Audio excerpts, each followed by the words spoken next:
청년들이 나와서 찬양 인도하는 것이 우리에게는 큰 혜택입니다. 젊은 사람들이 놀아주는 거 얼마나 감사해요. 근데 예배도 같이 드리는 거, 우리 청년들과 같이 드리니까는 우리가 안 부르는 찬양도 알게 되고, 그래서 너무 좋아요. 새로운 찬양도 알게 되고. 저도 목사로 40년 가까이 살았지만은 우리 청년들이 요즘 부르는 찬양을 대부분 제가 모르겠어요. 그래서 찬양하면은 귀를 쫑긋 세우고 가사를 들으려고 하고 곡을 익히려고 하는데, 오늘도 또 귀한 찬양 준비해 줘서 고맙습니다. 우리 박수로 한번 청년 목장 격려하겠습니다. 한때 전도 북팔 훈련이라는 것이 교회에서 유행했던 때가 있습니다. 그래서 그게 막 한국 교회에 소개됐을 때 그게 어떤 건가 궁금하기도 하고, 목사인 제가 가서 먼저 훈련을 받아야 되겠다 생각을 하고, 저기 수소에 있는 홍정길 목사님이 목회하시는 남서울 은혜교회에 가서 3박 4일 동안 훈련을 받았던 적이 있습니다. 그런데 그 훈련을 받으면서 초반부터 굉장히 도전적인 그런 질문을 받았어요. 그 교재에 가장 앞에 나오는 내용 가운데 하나가 뭐냐면, 먼저 그 훈련을 받는 사람들에게 던지는 질문이 있었습니다. 그리고 그 질문은 나중에 내가 누구에게인가 예수님을 소개하고 복음을 전하려고 할 때 또 그 대상자에게 던져야 되는 질문이기도 한데, 두 가지 질문인데, 그 두 가지 질문 중에 하나가 뭐냐면, 여러분 아마 그 훈련을 받으신 분들은 기억이 나실 겁니다. 새로운 질문은 아닌데, 그러나 그 질문을 막상 들었을 때는 좀 멈칫하는, 이제 그럴 수밖에 없는 그런 이제 질문이었습니다. 어떤 질문이냐면, 만일 하나님께서 오늘 당신의 영혼을 거두신다면 하나님의 나라에 들어갈 확신이 있습니까? 라는 질문이에요. 오늘 밤, 내일이 아니에요. 1년 후가 아니고 10년 후가 아니고 당신이 90세, 100세 되었을 때가 아니라 오늘 밤입니다. 급박한 시간이에요. 너무나 촉박하지 않습니까? 시간이 얼마 안 남았어요. 근데 지금 준비됐냐는 겁니다. 지금 하나님께서 당신의 영혼을 찾으신다면 그 하나님 앞에 설 수 있는 준비가 됐느냐는 것입니다. 그러니까 목사로 살아왔지만은, 목사로 평생 하나님 얘기하면서 살아왔지만은 갑자기 주춤해지는 거예요. 갑자기. 그게 먼저 전도자는 자기 확신이 있어야 된다는 거예요. 그 확신이 있어야 그 다음에 누구에게 예수 그리스도를 소개하든 또 하나님 앞에 그들을 인도하든 그 역할을 할 수 있지. 먼저 자기 자신을 점검해 보자는 겁니다. 내 안에 그런 확신이 있는지, 그런 확신을 가지고 지금 세상을 살아가고 있는지, 그것을 이제 진단하는 그런 질문이었습니다. 오늘 우리가 읽은 이 요한복음 3장에, 어느덧 이제 3장에 왔어요. 벌써 요한복음 1장부터 시작한 지가 벌써 한 4달 됐어요. 이제 3장에 왔는데, 우리가 잘 아는 니고데모. 여러분, 니고데모가 한밤중에 주님 앞에 찾아왔던 이 에피소드는 너무나 잘 아실 겁니다. 그런데 우리가 이 니고데모에 대해서 알고 있는데, 그의 마음속에 있었던 그의 고민, 그가 갖고 있었던 그 마음속에 갈등 같은 거, 그것을 우리가 얼마나 충분히 알고 있나, 한번 오늘 본문의 말씀을 통해서 다시 한번 확인해 보시기 바랍니다. 니고데모는 우리가 가져야 되는 그런 확신 같은 그런 것이 어느 순간 깨져버렸습니다. 확신이 없었어요. 내가 정말 하나님을 잘 믿고 있는 것인가? 내가 정말 잘 살고 있는 것인가? 내가 생각하는 내가 정말 맞나? 그런 생각을 하면서 그 고민이 깊어졌던 겁니다. 그래서 예수님 찾아온 거예요. 한밤중에 낮에 찾아오지는 못하고 그가 갖고 있는 사회적인 신분이 있었기 때문에 아직 그 당시 예수님은 세상에 당신을 충분히 드러낸 때가 아니었기 때문에 그냥 많은 사람들에게 예수님은 그냥 여러 지혜와 지식이 탁월한 영적인 권위를 갖고 있는 그런 스승 정도로 알려져 있었던 시기였습니다. 그래서 오늘 니고데모도 오늘 2절 말씀에서 내가 당신이 하늘로부터 온 선생인 줄 내가 아나이다. 그 정도로 이제 알고 있었던 거예요. 그래서 예수님 앞에 오늘 찾아왔는데 자기 인생에 대한 뭔가 필요한 확신이 니고데모도 부족했던 거예요. 근데 이 사람이 어떤 사람이냐면 1절 말씀에 그에 대해서 소개한 것을 보면 보통 사람이 아니에요. 그는 바리새인이었습니다. 바리새인이면서 뭐라 그랬어요? 이스라엘의 지도자. 이스라엘의 지도자라는 것은 무슨 얘기입니까? 거기 여러분들 갖고 계신 성경의 각 줄을 한번 보세요. 뭐라 그랬어요? 산헤드린 공회원. 우리가 지금 갖고 있는 성경 이전의 성경 버전을 보면은 거기는 관원이라 그랬어요. 다 똑같은 말이에요. 원어는 다 똑같아요. 그 무슨 얘기냐면은 이스라엘의 의결국인 산헤드린의 70명 멤버 중에 한 사람이 이 니고데모였다는 거예요. 그러니까 정치적인 그런 권력을 갖고 있었던 사람입니다. 이스라엘의 전체 지도자, 가장 사회적으로 영향력이 있는 70명 중에 한 명이라면 얼마나 그 영향력이 크겠어요. 우리 국회의원들 300명 중에 국회의원 한 사람의 영향력이 얼마나 큽니까? 근데 70명 중에 한 명이었어요. 그러니까 정치적인 그런 권력을 갖고 있었고 또 바리새인 중에 한 사람이었습니다. 바리새인은 늘 예수님과 이런 어떤 긴장 관계가 있었기 때문에 바리새인에 대한 우리가 갖고 있는 생각은 편견일 수가 있어요. 편견이고 선입관이 많이 작용합니다. 근데 이 본래 바리새인들은 이스라엘 사람들에게는 굉장한 존경을 받는 사람들입니다. 이 바리새인이라는 말 자체가 원래의 뜻이 뭐냐면은 구별된 사람들이라는 뜻이에요. 구별된 보통 사람들하고는 다른 구별된 그런 사람들. 그런 그 뜻입니다. 그러니까 하나님께 구별된 사람들이에요. 하나님께 구별된 사람들. 보통 사람들하고는 차원이 다른 엄격하게 자기 규율과 엄격하게 하나님의 말씀을 따라 사는 그런 사람들입니다. 그래서 이 사람들은 존경을 받고 그러니까 종교적인 엘리트 집단이에요. 종교적인 엘리트이면서 또한 세상에서는 정치적인 권력까지 동시에 갖고 있는 사람이니 세상에 정말 뭐 부러울 것이 없죠. 부러울 것이 없는 사람이에요. 우리는 다 부러운 것이 많죠. 저도 세상에 부러운 게 너무 많아요. 저는 부러운 게 진짜 부러워서 죽겠다는 생각이 들 때가 많아요. 여러분들이 어떤 때는 여러분들 한 분 한 분 볼 때마다 막 부러워 죽겠어요. 막 그냥 그 자녀들이 막 결혼해서 이런 명절 때 찾아오고 우리 저기 조장훈이 우리 조영준 부부가 오늘 왔는데 부러워요. 그런 모습 보면은 박미라 권사님 막 장광현이 그 신부미 오늘 보니까 아기가 벌써 많이 컸어요. 벌써 그냥 청년 같아요. 아기가 표정이 세상을 다 아는 표정을 하고 왔더라고요.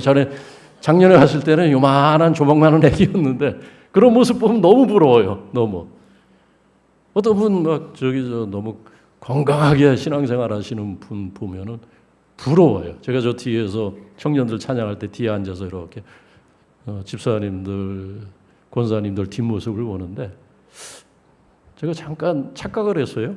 김인숙 권사님 옆에 앉아있는 청년이 누군가?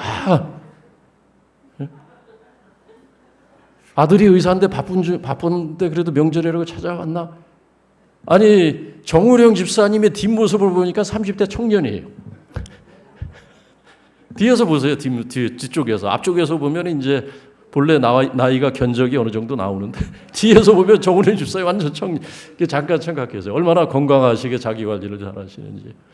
예. 하여튼 우리는 다 그런 부러운 것이 있어요. 부러운 것이 많아요. 근데 여러분 오늘 예수님 앞에 찾아왔던 한밤중에 은밀한 중에 찾아왔던 이 니고데모는 세상 사람들이 다 부러워하고 이 사람은 정작 어떻게 보면은 저 사람만은 부러울 것이 없겠다 하는 그런 모든 것을 갖추고 있는 안팎으로 모든 것을 갖추고 있는 우리가 닮고 싶고 우리가 살고 싶어하는 어떻게 보면 그런 사람이었어요. 우리 그런 사람이 있지 않습니까? 야, 저 사람은 정말 뭐 하나 부족한 것이 없겠구나. 사람들이 그렇게 생각하는 사람이 있어요. 근데 정작 그 사람은 안 그래요. 마음이 공허한 거예요. 사람들은 니고데모를 부러워하고 존경하고 아마 하나님의 나라가 이 세상에 임하면은 가장 먼저 1등으로 하나님께서 부르실 만한 사람이다. 1등으로 천국문에 들어갈 것 같은 사람이다라고 여겨졌는데 니고데모 자신은 자신이 없었어요. 그럴 자신이. 그런 믿음이 없었어요. 내가 과연 하나님을 잘 알고 있는 것인가? 내가 과연 믿고 있는 것이 정말 참된 믿음인가? 어느 순간 자기 자신에 대해서 퀘스천 마크를 탁 던진 거예요. 그게 훌륭한 거예요. 그게 정신없이 살아가다가 어느 순간 멈춰서서 자기를 돌아볼 수 있다는 게 얼마나 훌륭한 겁니까? 그러니까 니고데모가 바리새인이기 때문에 우리가 존경하는 것이 아니고 그가 공회원이었기 때문에 그에게 주목하는 것이 아니라 그가 멈춰서서 자기를 돌아봤다는 게 오늘 우리에게 도전이 되고 우리가 본받아야 될 그의 모습이라는 얘기를 제가 장황하게 하는 거예요. 왜냐하면 우리가 지난주에 읽었던 말씀, 그 전의 말씀을 상상해 보세요. 요한복음 2장 23절, 25절 지난주 본문의 말씀이었는데 그때 성경의 말씀 보니까 많은 사람들이 예수님께서 행하신 표적을 보고 주님을 믿었다는 거예요. 그런데 많은 사람들이 주님을 믿었지만 주님은 어땠습니까? 주님은 냉정하셨어요. 그들에 대해서, 그들의 믿음에 대해서 퀘스천 마크를 달았어요. 그래서 많은 사람들이 표적을 보고 주님을 믿었지만은 주님은 그들에게 자신을 의탁하지 아니하셨다. 이는 그들 속에 있는 것이 무엇인 줄 아심이라. 지난주 말씀이죠. 우리는 믿는다고 하지만은 우리 안에 하나님이 안 계세요. 문제는. 내가 예수님을 주님을 믿는다고 하면서 우리는 마치 이 세상 사람들과 다른 사람인 양 그렇게 우리가 살아가고 있는데 내 착각일 수가 있다는 거예요. 내 착각일 수가. 예수를 믿는데 내 안에 예수가 없어요. 하나님을 믿는데 하나님의 말씀이 내 안에 없어요. 세상을 살아갈 때는 하나님 말씀과 상관없이 하나님의 시선을 의식하지 않고 우리가 살아갈 때 그런 나를 볼 때 문득 니고데모처럼 그런 생각이 들어야 당연한 겁니다. 내가 괜찮은 것인가? 내가 괜찮은 것인가? 내가 문제가 없는 것인가? 내 믿음에 문제가 없는 것인가? 정말 예수님께서 예고하신 당신의 나라가 밤의 도적처럼 강도처럼 급하게 세상에 임한다고 예언하셨는데 그 때가 되면 나는 정말 주님께서 예고하신 그 나라를 맞이할 준비가 되어 있는 것인가? 니고데모는 그런 확신이 없었던 겁니다. 놀랍게도 그는 평생 경건한 삶을 살았는데 그는 평생 사람들에게 하나님 얘기를 하고 하나님의 율법을 가르치는 이스라엘의 선생으로서 오늘 10절 말씀 보니까는 그는 지도자였기 때문에 백성들에게 하나님에 대해서 무지한 백성들에게 하나님 얘기를 수도 없이 하고 성경에 대해서 수도 없이 얘기하는 그런 사람이었는데 정작 자기 자신 안에 뭔가 문제가 있다는 것을 짚어낸 겁니다. 문제가 있다는 것을 짚어냈어요. 그게 니고데모의 훌륭한 것이고 그것이 우리가 니고데모를 통해서 도전받아야 할 부분인 겁니다. 오늘 이 주님과의 만남을 통해서 예수님과의 이 밤에 짧은 시간이었지만은 이 짧은 시간에 주님과의 이 접촉이 그의 인생을 나중에 바꿔놓습니다. 나중에 니고데모가 몇 번 등장을 하거든요. 완전히 다른 사람이 되어 있어요. 그는 12제자 중에 하나는 아니었지만은 12제자들이 다 자기 길로 가고 주님 있는 그 자리를 지키지 못했을 때 그 자리를 지켰던 사람 가운데 하나가 니고데모였어요. 니고데모. 오늘 그런 얘기합니다. 주님 앞에 나와서 당신은 하늘로부터 오신 선생인 줄 아나이다. 선생인 줄 알았어요. 선생으로 생각. 그러니까 뭔가 이 질문은 결국은 무슨 얘기냐면 아직 확신은 없어요.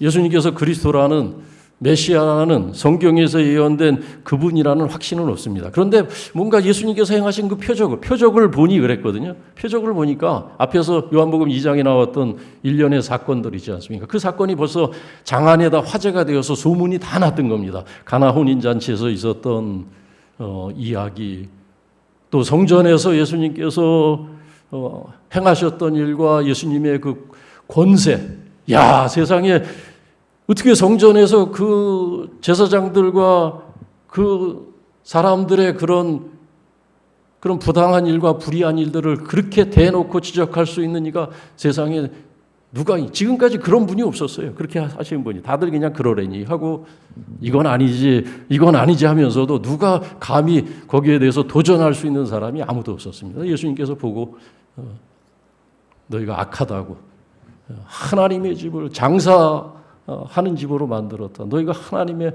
예배하는 집을 거룩한 집을 너희가 강도의 소굴로 만들었다 하면서 제사장들과 회당장들과 종교적인 그런 집단이 하나님의 이름을 빌어서 자기 욕망을 채우는 그 현장을 예수님께서 보시고 막 거룩한 분노를 쏟아내셨을 때 지금까지 그것을 문제 삼아서 그렇게 뒤집어 놓은 사람이 없었던 거예요. 그 이야기를 듣고 니고데모가 퀘스천 마크를 단 겁니다. 아, 이분이 하나님께서 보내시겠다고 하는 그리스도일 수도 있겠다. 메시아일 수도 있겠다. 근데 확신은 없어요. 그러니까 확신이 없으니까 하늘로부터 온 분인 것은 같은데 확신이 없으니까 선생으로 적당히 얼범으로 부린 거예요. 그러니까 이 질문에 숨겨진 깊은 이 니고데모의 물음은 뭐냐면 당신이 혹시 하나님께서 보내신 하늘로부터 오신 그리스도이십니까? 라는 복선을 깔고 있는 거예요. 당신이 혹시 그분이십니까? 예수님께서 그 질문에 깔려있는 니고데모의 물음을 아셨어요. 그래서 예수님께서 무슨 말씀을 하죠? 어떻게 보면 좀 3절 말씀이 조금 동문서답 같은 그런 대답입니다. 예수님께서 갑자기 어떤 말씀을 하시냐면은 거듭나야 된다. 거듭나야 된다. 니고데모의 말을 듣고 예수님께서 선뜻 하신 말씀이 뭐냐면은 사람이 거듭나지 않으면 하나님의 나라를 볼 수 없느니라. 왜 갑자기 하나님의 나라가 등장을 합니까? 예수님의 말씀 속에 이유가 있어요. 유대인들은 우리가 이 유대인들의 생각과 유대인들의 신앙관을 좀 알아야 되는데 유대인들은 메시아가 오는 때가 곧 하나님의 나라가 임하는 때예요. 그리스도가 구약 성경에서 예언한 하나님의 아들이 세상에 오시는 그때가 곧 하나님의 나라가 임하는 때하고 동일시합니다. 그것이. 그러니까 당신이 메시아입니까? 당신이 하늘로부터 오신 하나님의 아들 메시아입니까? 라는 것은 무슨 얘기하냐면 하나님의 나라가 이제 임할 때가 됐습니까? 라는 질문과 똑같은 질문이에요. 근데 그 하나님의 나라, 세상에 임하는 그 하나님의 나라는 유대인들, 바리새인들 그들이 생각한 하나님의 나라는 어떤 하나님의 나라냐면은 유대인들의 나라예요. 경건한 유대인들을 위한 나라. 그리고 이 지상에서 실현되는 이 세상 속에서 역사 속에서 실현되는 그런 나라입니다. 강성한 다윗 시대 때 그랬던 것처럼 민족과 열방들 위에 군림하는 강한 나라. 그런 나라를 말합니다. 요즘 어떻게 보면은 그 이스라엘의 네타냐후 총리가 꿈꾸는 나라가 그런 나라 아닌지는 모르겠어요. 완전히 중동의 모든 나라들을 지배하고 그 위에 군림하는 그런 번영과 그런 힘을 가진 그런 나라가 정통적인 유대인들이 갖고 있는 하나님의 나라에 대한 이해입니다. 우리가 갖고 있는 하나님의 나라하고는 전혀 달라요. 예수님은 이 니고데모의 그 질문 속에 가려진 그 내면에 숨겨진 이중 삼중 깊이에 있는 그 모든 질문을 예수님께서는 다 아셨어요. 그래서 그 모든 것을 다 아신 예수님께서 하신 말씀은 거듭나지 아니하면 하나님의 나라를 볼 수 없다. 거듭나지 아니하면은 바리새인이든 아무리 경건한 삶을 살아왔든 거듭나지 않으면 하나님 나라 들어가는 것은 둘째치고 볼 수조차도 없다는 게 꿈도 꾸지 말라는 겁니다.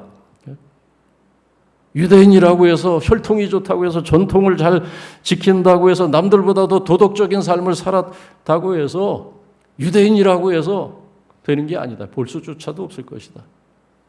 그러나 설사 유대인이 아니더라도 바리새인이 아니더라도 하나님의 율법에 무지하더라도 죄인이라도 창기라도 예수님 창기와 죄인의 친구라고 당신 스스로를 그렇게 소개하시기도 하지 않았습니까? 너희가 비천하다고 너희가 경원시 여기고 외면하는 이방인이더라도 거듭나면 하나님 나라를 볼 수 있다는 거예요. 그런 말씀을 하죠. 이게 복음이죠. 예수님의 말씀은 니고데모의 편협한 생각과 자기중심의 유대인들의 자기중심적인 그런 삐뚤어진 선민의식을 한 방에 그냥 깨트리는 그런 말씀이에요. 그게 모든 사람에게 거듭나기만 하면 모든 나라, 모든 열방, 모든 이방인들, 죄인이든 창기든 모두에게 임하는, 모두를 환영하는 하나님께서 받아주시는 그런 열린 나라라고 하는 것은 닫힌 나라가 아니라 바리새인들과 경건한 유대인들에게만 한정된 그런 나라가 아니라 그런 나라라는 거예요. 거듭나야 된다는 거예요. 니고데모가 당황했어요. 순간 예수님의 말씀을 듣고 그냥 뒤통수를 한 대 망치로 얻어맞은 것 같은 그런 충격을 받은 것 같습니다. 그래서 하는 말이 어떻게 그런 일이 있을 수 있습니까? 모태에 다시 들어갔다 나오라는 말씀입니까? 모태에 들어갔다 나오는 것은 니고데모도 불가능하다는 것을 알아요. 그러니까 이 니고데모의 말은 뭐냐면은 사람이 어떻게 달라질 수가 있습니까? 그 얘기예요. 사람은 유대인은 유대인이고 이방인은 이방인이고 죄인은 죄인이고 의인은 의인이지. 그러니까 이 니고데모는 사람에 대해서 딱 결정론이에요. 결정돼. 사람은 다 자기 살아가는 거 운명이 있지 않습니까? 그런 얘기야. 다 결정된 것이지. 어떻게 유대인 아닌 자가 유대인이 될 수가 있고 어떻게 하나님 백성이 아닌 사람이 하나님 백성이 되고 죄인이 의인이 되고 그런 일이 세상에 있을 수 있습니까? 그거는 너무 과합니다. 하나님의 은혜가 과하다는 거예요, 결국은. 예수님께서 그 얘기를 듣고 하신 말씀이 뭐냐면 아니라는 거예요. 사람은 거듭날 수 있다는 거예요. 죄인이 의인 될 수가 있고 이방인도 거룩한 백성이 될 수 있고 하나님 나라부터 멀리 떨어져 있는 그런 백성도 하나님 나라에 가까이 다가올 수 있다는 거예요. 사람으로는 할 수 없다는 겁니다. 사람으로는. 근데 하나님은 하신다는 거예요. 오늘 말씀이. 어떻게? 물과 성령으로 되어진다는 거예요.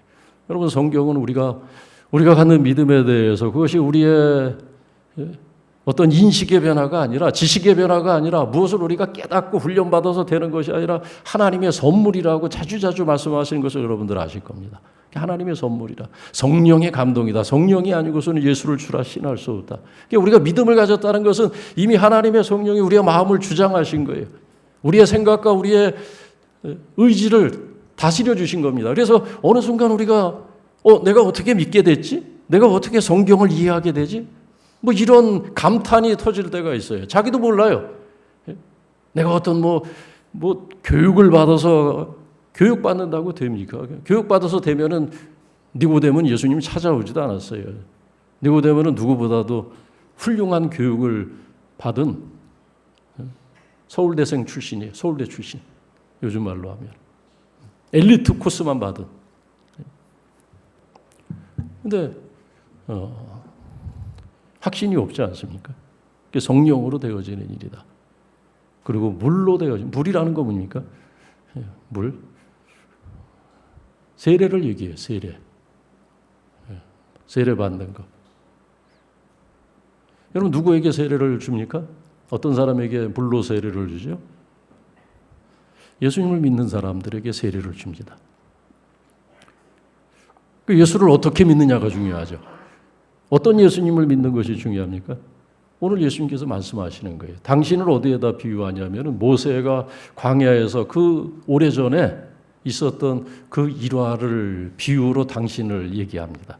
모세가 광야에서 이스라엘 백성들이 죽어나갈 때 모세가 하나님 앞에 내 생명도 거두어달라고, 이 백성을 살리지 아니하시려거든 내 생명을 거두어달라고 그가 간절하게 자기 동족을 품에 안고 기도할 때 하나님께서 급하게 처방해 주신 것이 뭐냐면, 그러면 하나님께서 아주 너무나 쉬운 방법을, 죽음에서 탈출할 수 있는 가장 쉬운 방법을 하나님께서 장치를 마련해 주셨는데, 그것이 뭐냐면은 그냥 노뱀을 만들어서 들어라. 그리고 백성들로 하여금 그 노뱀을 쳐다보기만 해라. 그러면은 내 말에 순종하는 것을 내게 순종하는 것으로 알고 내가 병에서 죽음에서 건져주시겠다고. 근데 그것도 안 쳐다보는 사람들이 있어요. 그것도 쳐다보기만 하면 되는데, 그러니까 우리가 믿음을 갖는다는 것이 그렇게 어려워요. 그것도 안 쳐다봐요. 그러니까 고개만 들고 바라보면 되는데, 우리가 고개만 들고 예수 그리스도를 바라보면 되는데, 믿음의 주여 우리의 삶을 온전케 하시는 분이 예수라고 그랬어요. 그래서 너희가 믿음의 주여 우리를 온전케 하시는 예수를 바라보라 그렇게 하는데, 우리는 안 바라봐요. 그냥 뭐 세상에 그런 일이 있느냐, 니고데모 어떻게 뭐 그런 일이 있을 수 있느냐, 누구 뭐 장난하냐, 그러면서 안 쳐다보지 않지 않습니까? 근데 성경은 그때 바라보는 자들마다 구원을 받았다는 거예요. 그 이야기를 합니다.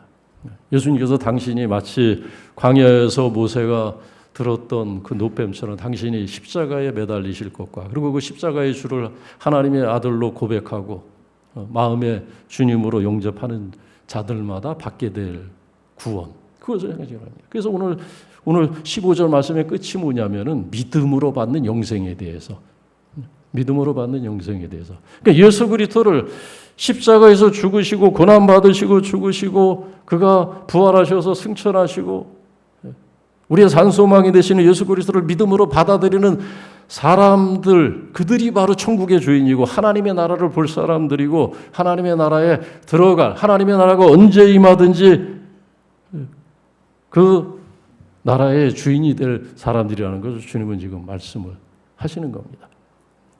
바리새인이라고 해서 또 혈통이 좋다고 해서 좋은 교육을 받았다고 해서 그런 것 따지면 이 니고데모는 100점이죠. 니고데모는 100점입니다. 부족한 것이 없습니다. 근데 그런 것은 오늘 6절에서 주님께서 다 육적인 것이다, 세상적인 것이다, 하나님으로부터 온 믿음이 아니라는 것입니다. 오늘 지난주에 이어서 다시 한번 우리가 우리의 믿음에 대해서 다시 한번 점검해 봐야 되는 말씀을 읽게 되었습니다. 니고데모가 이런 확신을 갖지 못했다면 우리야 오죽하겠습니까? 우리야. 그러니까 우리는 우리 자신이 정말 내가 구원받는 믿음을 갖고 있나? 그래서 오늘 3장 15절은 믿음과 영생에 대해서, 그리고 다음 주는 이제 그 유명한 3장 16절 말씀이 그래서 나오는 거예요. 그래서 지난주 말씀에 믿는다고 하지만 예수님은 그들을 믿지 않으셨다는 것, 그 예가 되는 사람이 누구냐면 니고데모예요. 그래서 3장에 그런 대로 연결이 되는 거예요. 지난주 말씀에 본보기가 된 사람이 니고데모라는 것입니다. 그러니까 우리는 우리의 신앙생활의 연수에 대해서 신뢰하면 안 돼요. 우리 연수에 대해서 신뢰하면, 내가 무슨 뭐 믿는 가정에서 모태 신앙으로 태어났다, 그런 거 내세우면 안 됩니다. 내가 무슨 제자반도 꾸준히 했다. 그래서 제가 제자반 하면서도 제가 엉뚱한 얘기를 했어요. 나중엔 후회했는데 괜히 쓸데없는 말을 했다. 제자반 안 해도 된다 그러면서 제자반을 광고를 했어요. 제가 제자반 하는데 뭐 굳이 안 해도 됩니다. 그러나 하고 싶은 분은 하십시오. 그래서 그런지 딱 원하는 숫자만 오버되지 않았어요. 오버됐으면 또 그거 몇 분은 또 잘라내는 것도 힘들 텐데. 근데 그거 왜 제가 그런 말씀으로 드렸냐면은, 그런 거 다 안 해도 오늘 예수님께서 말씀하신 이 말씀에 해당되는 분은 다 하나님의 나라를 볼 뿐만 아니라 하나님의 나라가 임할 때 하나님께서 어서 오라고 하나님께서 환영할 준비가 되어 있는 것입니다. 오늘 주님의 말씀을 들으면서 우리가 신뢰해야 될 것, 것과 신뢰하지 말아야 될 것이 무엇인지 우리에게 주님께서 말씀하신 것 기억하면서 더욱 경성해서 자신을 살피면서 이제 됐다. 이게 가장 위험한 겁니다. 이제 됐다. 저도 목사로서 살아왔지만 어떻게 보면은 나에 대한 이야기 같은 생각이 들어서 정신이 번쩍 났어요. 다시 한번. 지난주에 말씀에도 정신이 번쩍 나는데 오늘도 정신이 번쩍 나서 가장 위험한 것이 이제 됐다는 생각이 아니에요. 내가 목사니까 마치 다 된 것처럼 뭐 교회 생활 오래 했으니까 오래되고 권사 됐으니까 뭐 집사 됐으니까 다 된 것처럼 그게 아니라는 겁니다. 그건 다 육적이 우리가 됐다고 생각하는 것, 됐다고 생각해서 그 엉뚱한 허무맹랑한 그 신념을 갖게 한 그것은 육적인 것이라는 거예요. 영적인 것은 뭐냐? 그건 예수 그리스도를 바로 알고 그리고 그를 믿는 믿음으로 하나님께서 주시는 영생에 대한 확신을 갖게 하는 것. 그게 영적인 것입니다. 기도하겠습니다.